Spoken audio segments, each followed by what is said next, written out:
You know the feeling. You are riding a perfect trend, executing flawlessly, and then without warning the market turns. You get chopped up, whipsawed, and stopped out just before the new, massive move begins. You look at the chart and conclude, randomness. It was just noise. That feeling is exhaustion. It is the emotional tax paid when you believe you are fighting chaos. If you're stuck in that intermediate stage, the one where you are technically proficient but still inconsistent, it is because you fundamentally misunderstand what a major turning point truly is. You're looking for a random explosion, a sudden break of structure. But if the market were truly random, trading would simply be gambling, and consistent success would be impossible. It is a lie. The market is not random. It is deeply, fundamentally structured, and the moments of reversal, the absolute most profitable moments, are not accidents. They are carefully planned, methodically executed operations. They are the result of institutional intelligence preparing to shift billions of dollars. The chaos you feel is merely your inability to read the script. Nearly a century ago, Richard Wyckoff recognized that the only way to succeed was to stop focusing on the minor fluctuations and start acting like a market detective. He dismissed the noise and focused on the only thing that matters: intention.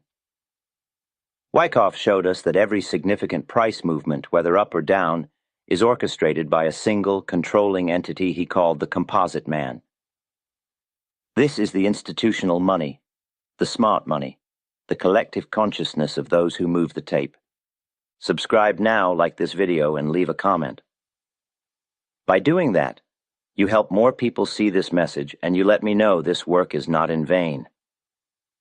When you are trying to predict a major turning point, you are not predicting price. You are predicting the intent of the Composite Man.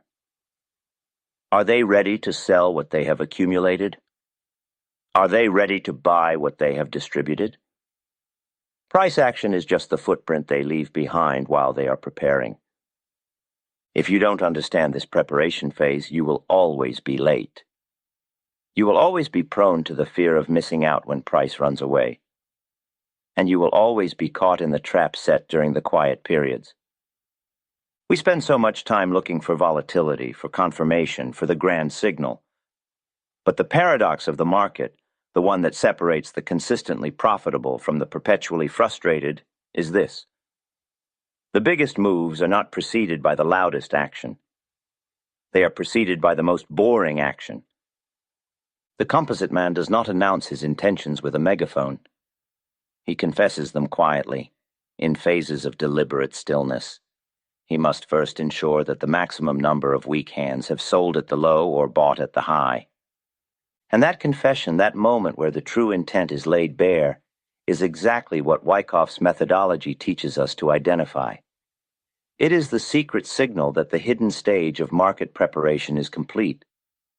We need to learn how to wait for that signal, and how to read the three distinct phases of institutional preparation that lead directly into every major trend. The foundation of reading those phases is Wyckoff's first law, the law of supply and demand. The market moves because of imbalance. This is not merely an economic principle, it is a primal psychological battle waged by the Composite Man. Price can only rise when demand is greater than the available supply. Price can only fall when supply overwhelms the standing demand. Simple, right? Too simple. The intermediate trader reads this mathematically, a simple ratio. The expert reads it as a conflict of intent. You must stop seeing the market as a scoreboard and start seeing it as a mirror reflecting the conviction or the fear of every participant. The market is not random, it is the physical manifestation of institutional intent. The Composite Man, that fictional entity representing the major market operators, does not just want to move price. He wants to execute a massive silent transfer of ownership at the most advantageous levels before the move begins. Every single candlestick you observe is not merely a record of price fluctuation. It is a record of a transaction, a definitive transfer of conviction, or a transfer of fear. When you observe a long red candle, your immediate emotional brain registers price decline, panic, and overwhelming supply. But Wyckoff demands a deeper question. Who absorbed that selling pressure? Where did that ownership go? You're looking at the result, the price, but Wyckoff demands you look at the transaction, the volume. Let us apply this lens to the hidden stage of accumulation. The price is crashing, perhaps a steep decline into a major support zone. Volume is spiking massively. The retail mind sees panic, sells short, or liquidates their long position in despair. They see undeniable supply. But the Composite Man sees opportunity. This high volume during a price decline is often not panic selling. It is absorption. It is the major players quietly accumulating the shares being dumped by the weak hands. Demand is silently soaking up the supply. This absorption is the hallmark of a strong bottom forming. It is the signature of institutional patience, transferring ownership from the fearful to the committed. Conversely, consider a powerful emotional rally. Price is soaring toward a previous high, but the volume, while present, is subtly drying up. The novice trader sees momentum and jumps in, driven by the fear of missing out. They see unending demand pushing the market higher. Wyckoff sees the opposite, exhaustion. If the major players truly wanted this price higher, the volume would confirm the commitment and participation. Low volume during a powerful rally means the smart money is not participating, or worse, they are distributing quietly because there are few buyers left to push against. Supply is waiting just around the corner, ready to cap the move. This is the difference between reading the price and reading the intent. This transfer of ownership, revealed by the volume signature, is the key to mastering the hidden stage. But the first law only tells us that an imbalance exists. It does not tell us the potential of the move that is about to follow. To understand the magnitude of the coming trend, we must quantify the effort the Composite Man expended to achieve this imbalance. That quantification brings us directly to Wyckoff's second law, the law of cause and effect. The law of cause and effect states that the extent of the movement in the market is proportional to the effort expended in its preparation. This preparation is what Wyckoff called accumulation. It is the stealthy, brutal process where the Composite Man builds his long position, absorbing all the supply that the weak hands are desperately throwing at him. This entire process is divided into 5 distinct psychological phases, A through E, each designed to shake out a different type of undisciplined trader. Phase A marks the definitive stopping of the prior downtrend. It is violent. It begins with the selling climax, a moment of pure, unadulterated market panic. This is where the last hope dies. The intermediate trader, already battered and bruised by the decline, watches the volume spike and the price collapse, convinced the asset is utterly worthless. He liquidates everything he has left, making the final emotional surrender. Ironically, this moment of maximum pain is precisely when the smart money begins their initial aggressive buying, stepping in front of that tidal wave of fear. The automatic rally that follows is merely the market gasping for air after the shock. The subsequent secondary test confirms the selling climax low, but the fear remains too thick to breathe. Phase B is the longest and most torturous part of the schematic. This is the cause being built. The market enters a tight, agonizing trading range. Price bounces monotonously between resistance and support, often testing the selling climax low repeatedly. The goal of the smart money here is absorption. They are buying slowly, methodically, drying up the supply over weeks or months. The intermediate trader, having survived the climax, now succumbs to boredom and frustrating indecision. He sees no trend, no easy money, and exits the market out of sheer apathy. This is the market's calculated way of punishing impatience and leveraging the short attention span of the retail crowd. Then comes Phase C. This is the critical juncture, the final devastating test of the range. It often takes the form of a spring.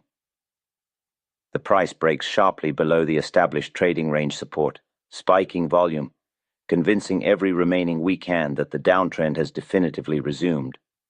This is the ultimate controlled shakeout. It is designed specifically to trap the aggressive short sellers and force the absolute surrender from those few stubborn individuals who held through the boredom of Phase B.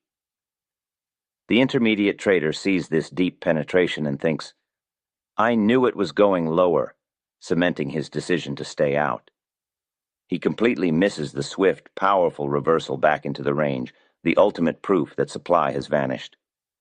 The failure to enter during the deep value of the selling climax or the high probability clarity of the spring guarantees a late entry. It is only after the market has successfully executed the spring that Phase D begins. We finally see undeniable evidence of demand taking control. A strong rally out of the range, known as the sign of strength. This is where the emotionally driven trader finally loses his discipline. He sees the undeniable momentum, confirms the move he missed, and rushes in, buying high, exactly where the Composite Man is starting to ease off the gas pedal. Wyckoff taught us that true prediction isn't a guess about the future. It is simply reading the evidence of absorption that occurred inside the range during the pain and the boredom. If Phase D shows us the sign of strength, its inverse, the sign of weakness, will be the critical, symmetrical clue when we analyze the mirror image of this entire structure, distribution. The mirror image of accumulation is not merely a reversal of price, it is a reversal of psychology. Instead of desperation, we begin with euphoria. This is the distribution schematic, the precise mechanism through which the Composite Man sells their entire inventory back to the unsuspecting public. Phase A begins with the buying climax. The price explodes higher, volume spikes, and the headlines start screaming about the new high. This is not strength. This is a desperate rush. This is the precise moment the Composite Man has been waiting for. They are not buying.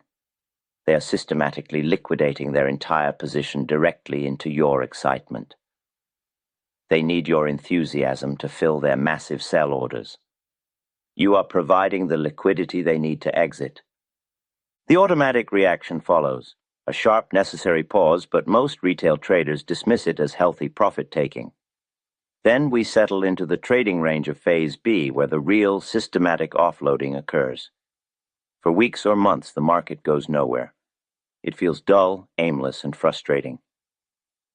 You bought the climax, and now you are stuck. You wait, believing this consolidation is fuel for the next leg up. But then comes Phase C. This is the most dangerous stage for the intermediate trader because it targets your ego and your fear of missing out. The market offers the upthrust after distribution, a final, vicious spike above the established range resistance. This spike feels like the validation of your patience. It looks like the breakout you have been waiting for.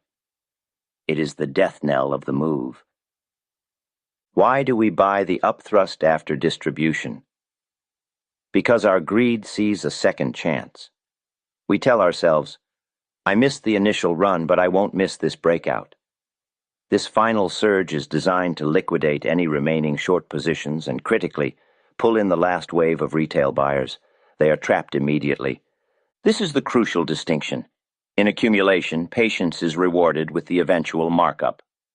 In distribution, patience is punished with the eventual markdown. The market is not rewarding your patience here. It is providing you with the final opportunity to exit at a good price. But your ego prevents you from selling. You refuse to admit that the buying climax was the top. You refuse to believe that the market just offered you a gift of liquidity, so you hold, waiting for the real move to start. The moment the price fails to hold above the upthrust after distribution, the game is over. Phase D begins, characterized by the critical sign of weakness. The price slices through the support of the trading range, often with increasing volume, signaling that the supply is now completely overwhelming the demand. This break of the range is the point of no return. Phase E is the relentless markdown.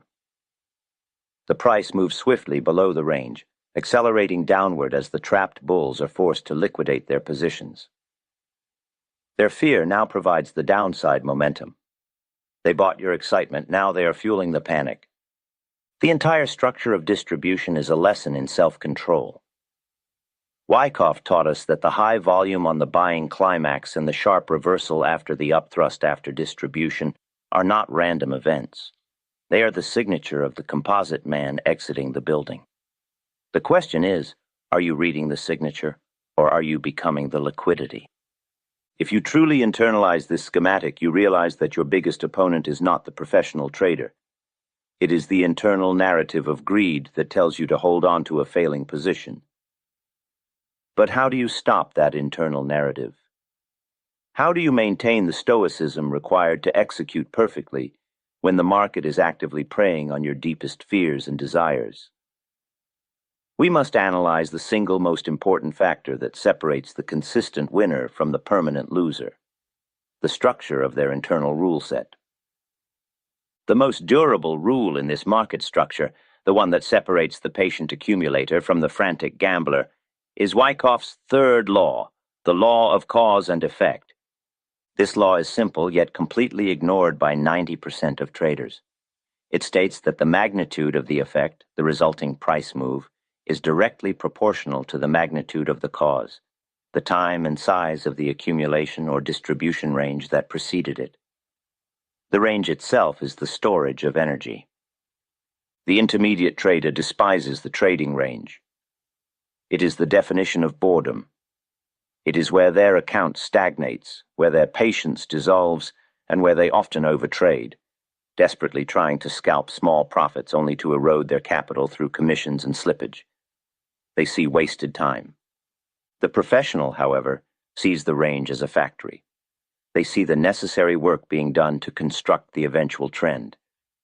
They understand that the longer the market spends consolidating, coiling, and absorbing supply or demand, the greater the potential energy released upon the eventual breakout.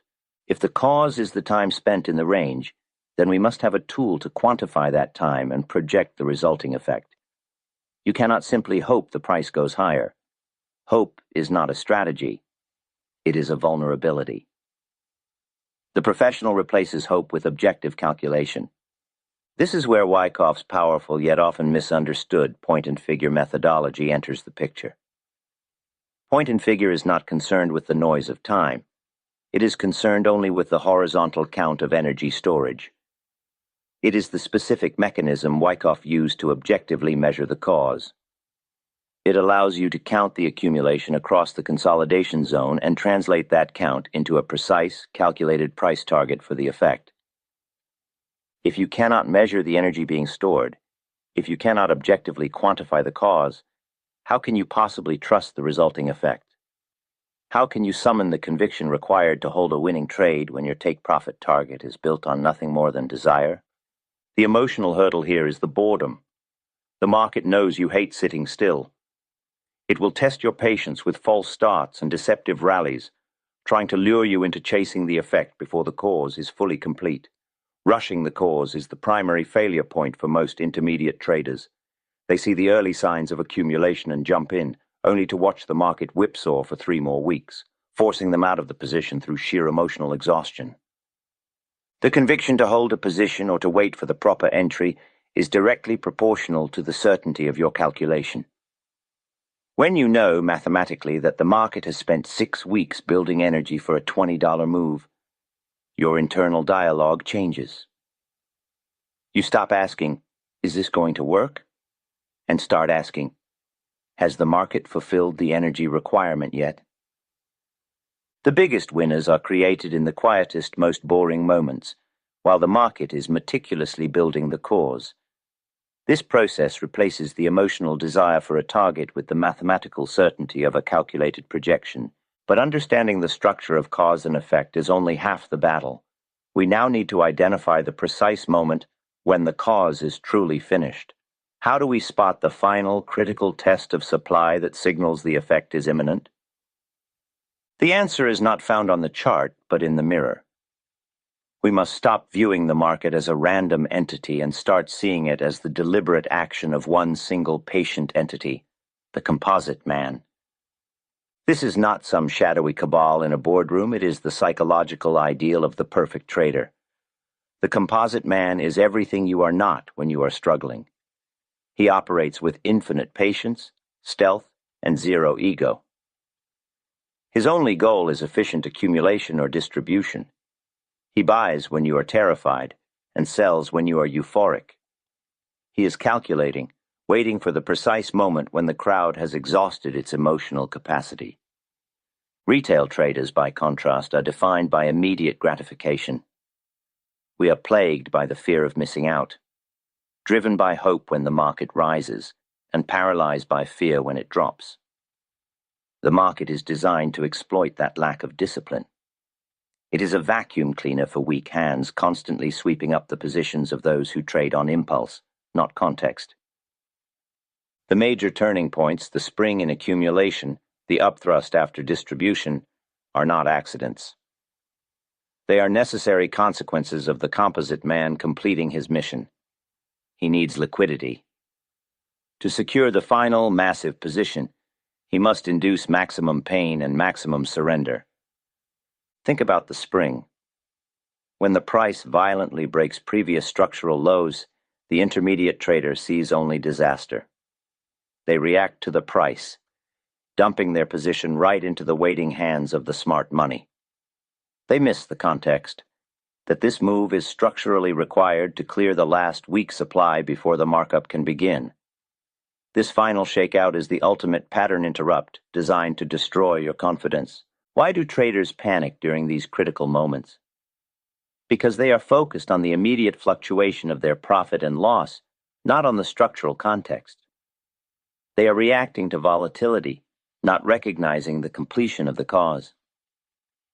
The reliable predictor is resisting that fear. The predictability of the reversal is not in knowing the exact tick where it will turn. It is in knowing that the composite man must test the conviction of the remaining traders. This is the role of Phase C and Phase D. Phase C is the final brutal test, the spring or upthrust. Your job is not to trade the spring. Your job is to survive it psychologically.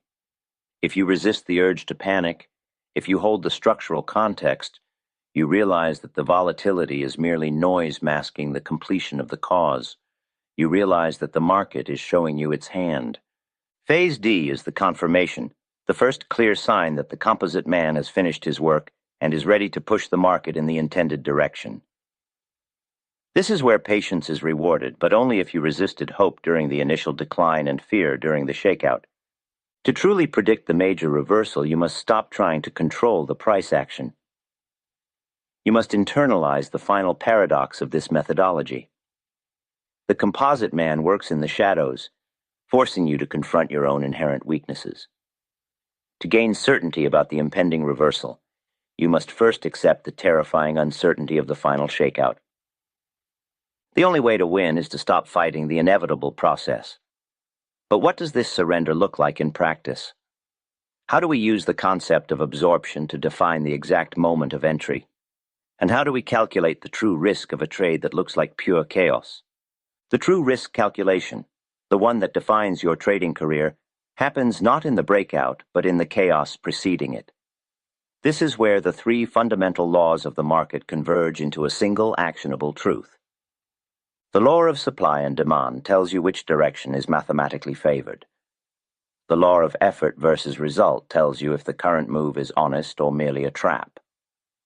But the law of cause and effect is the only one that tells you when to act. This law dictates that no major movement, no significant effect, can occur without a proportional cause being built first. Prediction, therefore, is not about guessing a random price target.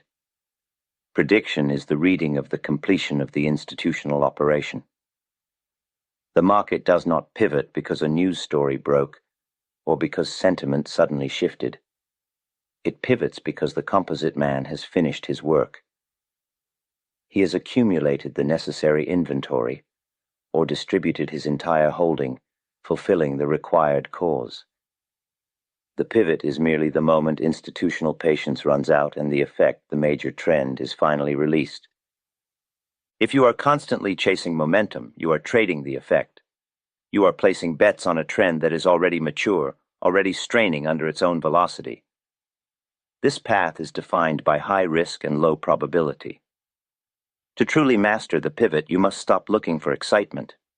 You must abandon the herd that seeks the obvious. Prediction is built in boredom. Your focus must shift entirely to the long, tedious, high-volume consolidation zones. These areas, often dismissed as noise or simply sideways movement, are the construction sites of the next major trend. They are the periods where the cause is being built, brick by painful brick, where the institutional forces are absorbing the floating supply. This absorption phase demands patience that most retail traders simply do not possess.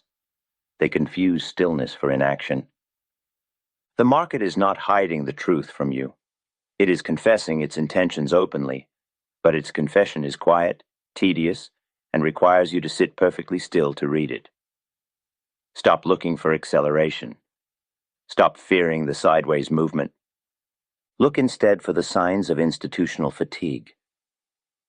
When the powerful hands have expended massive effort, visible as high volume, but can produce no further result in price movement, their operation is complete. That exhaustion, that institutional fatigue visible on the charts, is the only prediction you will ever need. It is the signal that the cause is fully built and the effect is imminent. The question now is, how do we quantify that fatigue, and what specific patterns mark the final surrender? For those who wish to delve deeper into the original methodology, the source material is invaluable. Richard Wyckoff's masterpiece, How I Trade and Invest in Stocks and Bonds, is the definitive resource. It offers the original wisdom concerning risk management, the serious nature of trading, and judging the market by its own action. We specifically recommend the Annotated edition by Max Davidson. This version contains the original timeless text coupled with modern explanatory notes that clarify the context for today's financial environment. The link to this book is in the description below. You are filling yourself with knowledge, which is excellent. But knowledge alone won't make everyone rich, because not everyone possesses the right foundation. The market is the same for everyone. The only difference lies in the mindset. You can have a perfect trading system, but if you lack discipline and an understanding of your own psychology, that system is worth nothing. I often see a recurring theme in your comments. It is easy to talk about strategy in theory, but when it comes to the actual trade, many struggle with emotions. For those who want to focus on discipline, patience, and self-discovery within trading, I have created a new channel called The Stoic Trader. I believe it will help many of you bridge these gaps. So if you think this kind of content would be useful to you, go ahead and check it out. The link is, as always, in the description below. Subscribe now, like this video, and leave a comment. By doing that, you help more people see this message, and you let me know this work is not in vain.